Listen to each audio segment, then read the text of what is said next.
Today in the bunker, we're going to make a runway and a roadway suitable for the wasteland.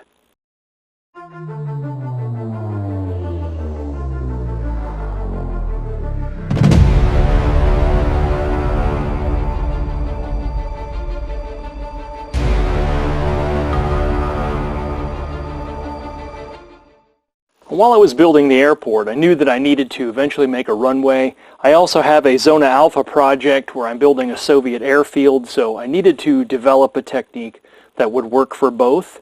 And the main difference being the size. So you can make these any size you want to fit the scale that you need. And as you can see, you can make them so that they reverse if you want ultimate utility, or you could glue a backing onto these like chipboard or whatever. They'd be very, very rigid. I like them flexible. That way if you have hills, these might be able to go over them and look fairly natural. So let's see how to make this. The base material for these are these EVA foam or fun foam sheets. I got these at Michael's. These are probably available at many craft stores and also online. But these come in a 12 by 18. You could use smaller ones if that's all they have. They have like a 8.5 by 11 or a 9 by 12 or whatever, just to get the size that you need. It's fairly easy to cut these down. I mean, they cut like a dream. So I've taken and split one. The nice thing about the 12-inch width is that, you know, it evenly breaks down into two 6-inch pieces that are 18 inches long. That will shrink slightly as we go, but that's fine. It's close enough. As you can see, here's about a 148, 143rd scale car, which is what I use for most of my vehicles in Fallout or my wasteland tables. And it fits. It looks like it, well, that's on the runway side. On the roadway side, it looks like it belongs. So it scales very well. I would probably do something closer to about 4 inches for Gaslands, and I'll eventually make some for that as well. All of my 172, 164th stuff. And speaking of scale, here's a 164th scale, 172 scale bus. And that works pretty well. I mean, you wouldn't have to narrow this down much at all. You could leave it this way, and it would just be a very wide roadway to scale, but that would work great for Gaslands or any number of things where you need cars or vehicles to move along hardball tarmac roads. Once you have your dimensions figured out, what I then do is figure out where, if I want any expansion joints, and that's what I wanted on the runway portion, and you could do it on the roadway portion also. I chose to do this as just one piece of asphalt. If you wanted to make this a little more gray and make it more of a concrete type of thing, like the Soviet airfields are laid out in blocks. So you can get that effect. You just lightly score this fun foam, this EVA foam, and when you get to the next step in the process, I'll show you how it'll expand that, and you'll be able to easily see it. Same with the cracks. Any cracks you want to add, just lightly score with a razor knife or X-Acto knife, hobby knife, some kind of knife, Bowie knife, I don't know. Anyway, just put in what you want, and then they will get larger as we do the next step. So this EVA foam, the texture on it isn't bad, and you could just paint this the way it is and leave it and call it good. I'm pretty sure it would be fine, but if you want to add details like expansion joints, cracks, that sort of thing, which generally in the wasteland you want to do, then we will need to actually heat this. And to give it some texture, because as you can see, this is not smooth. It's actually got some interesting texture to it. So we're going to use some crumpled up foil. Just crumple it up and then flatten it out well, and that will give you a base texture to work with. And then we're going to lay that on there. And we're going to use a regular iron. We're going to heat this iron up like you're going to iron linen. So put it up pretty much max, no steam, and then you can just lay it on here. And it doesn't take very long to imprint a pattern onto that. And any of the cuts that you made will expand as this foam shrinks slightly. Now I found it's better to do it to both sides, because once you do it, when we'll actually do it, if you only do it to one side, it'll kind of cup a lot because it just shrinks the one side. So I do both sides, and I figure if I'm going to do both sides, heck, I might as well paint them both and do two different things. Add the expansion joints for the runway side. I'm just going to measure every 6 inches and score a line across. So they'll give us 2 scores across this piece. And you could do it at whatever interval looks right for whatever you're doing. There's no rule about it. Just lightly score it though. You don't want to get through and cut part of this off. And if you were going to score both sides, that's doable. I would just offset the interval on the other side so you're not scoring across in the same place, because that'll end up just yanking off eventually. That sounded bad. I've just marked 2 little dots, and you'll paint over those anyway, or any of them that you don't, you can paint over later. It's not a problem. And just make sure your line is nice and straight, and then just very, very lightly score across there. And it doesn't take much. This stuff really is awesome to work with because it's very forgiving. It's a wonderful material. I don't know how well it'll show up on the camera. I think it will, but I've just scored in, just using a hobby knife, very light pressure, just kind of scored in some cracks. So once we apply some heat, that'll open up slightly and be a little more noticeable. Now, while this heats up, I want to take a moment to remind you that while the foam is very forgiving, this is not. So be mindful that, especially once you've cranked it up enough to press linen, it will scar you. It will not be fun. So please, please, please be careful. All right, and once it's sufficiently hot, and you can experiment. You may get better results at a different temperature than what I'm using, but this seems to work with this iron and this foil and this foam. So, but just be mindful that you can experiment, and there's no real right or wrong way here. Just gently apply the heat. I don't let it linger too long. And give it some good downward pressure. And then pull that back and check. And if it's textured the way you want, great, move on. If not, lay it back on there and hit it again. And then just do that all the way down.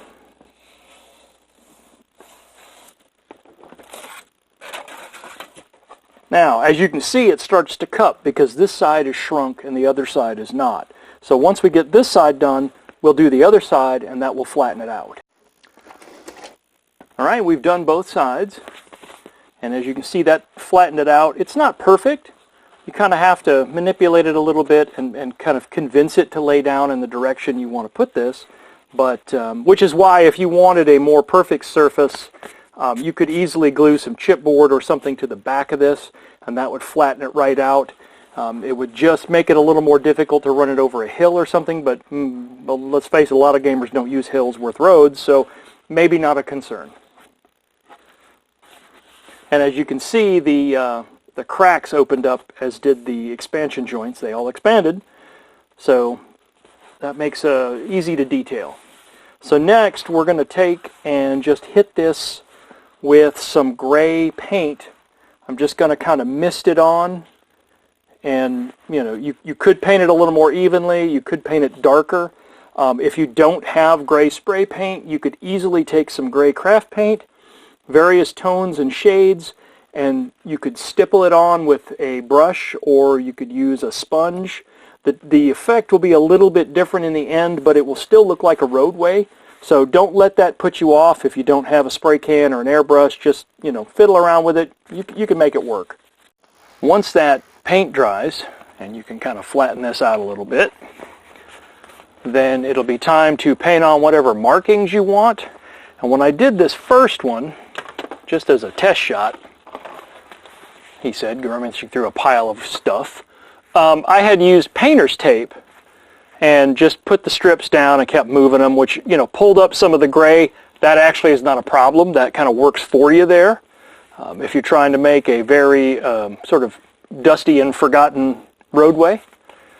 And then on this side, I got smart and said, well, if I'm going to make a bunch of these, and I am, I made myself a template for both the edging, the stripes on the edge, and then spaced out for the stripes down the middle. Now, One thing I should have done was measured a little more carefully, because these are not as equidistant as one might hope.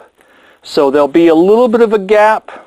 I don't know that it'll really be noticeable once the other one gets on there. There's kind of a jump in the stripes. I don't want to paint half stripes and stuff like that. So try to be careful measuring, and you can do a little bit better job than I did.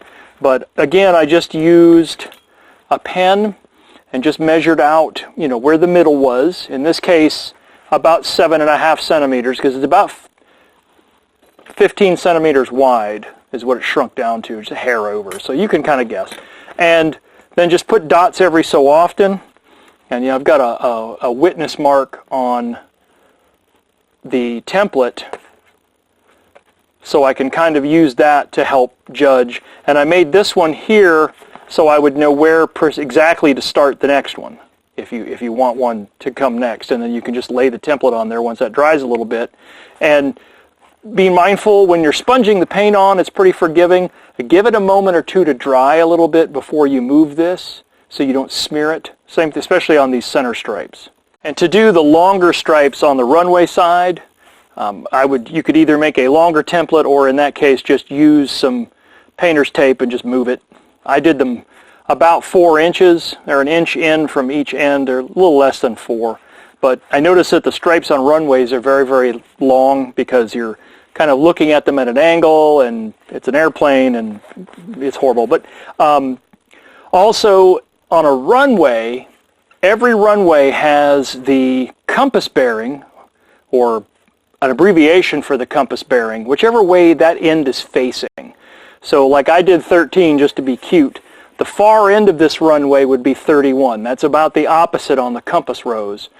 True north is 36 and goes around from there. So anywhere between 1 and 36 is a legitimate thing. Just be mindful of what the opposite end would be if you're going to have both ends. I did these numbers using a 2-inch stencil that I got at the hardware store. So nothing magical there. Just find a decent stencil in a font that you want, and just sponge it on there. All right, and to make our markings / use our template, I posited a width of about 5 millimeters for the, well, not about 5 millimeters, I made a width of 5 millimeters for all of these, because it looked about in scale. It looked pretty good. So adjust that accordingly to your needs.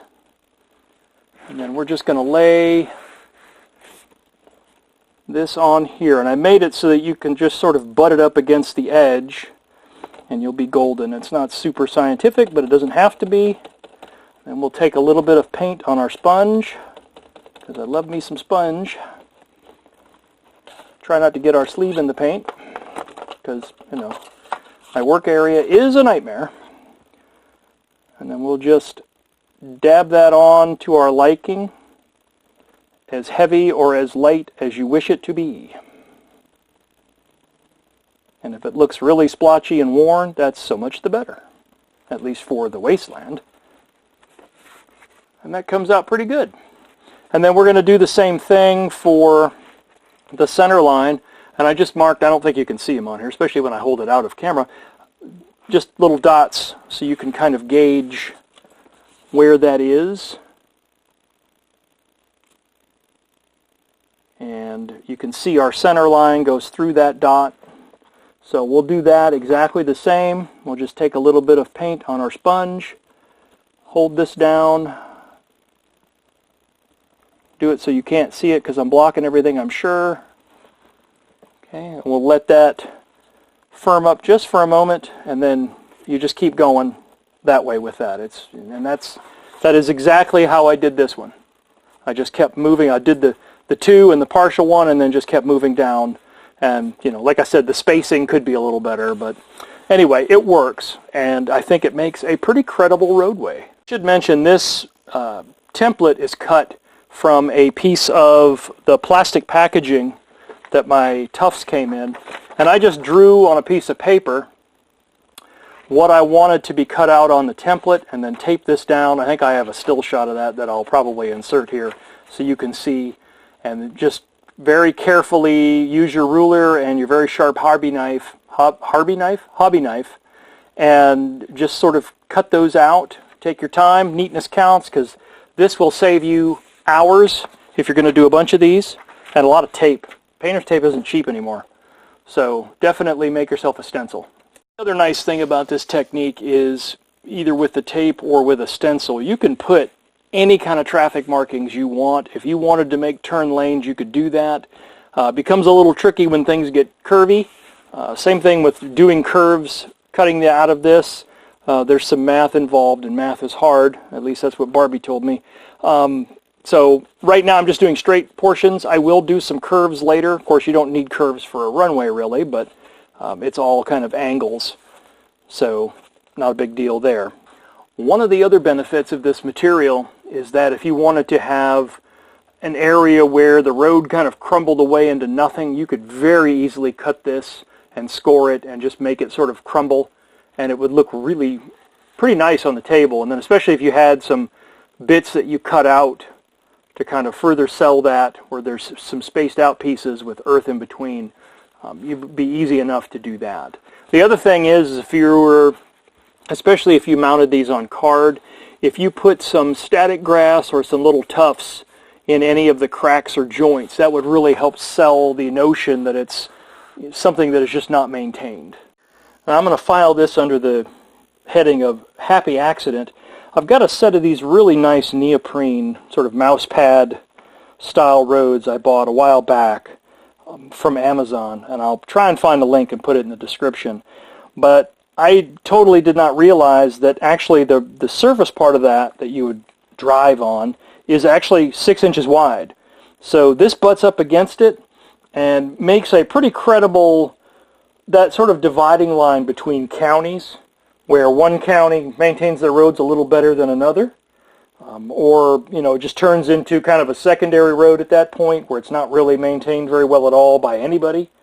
So you can easily butt these together. You probably could paint this to match this a little closer, but I think it works pretty good as is. Alright guys, so there's some completed road pieces and or runway pieces. So get out there, get some fun foam, and make some roads, runways, whatever. This also works for sidewalk material, although you may want to use the thicker stuff. But in any case, I hope you guys enjoyed it. I hope that was useful, and I hope you have a fantastic day.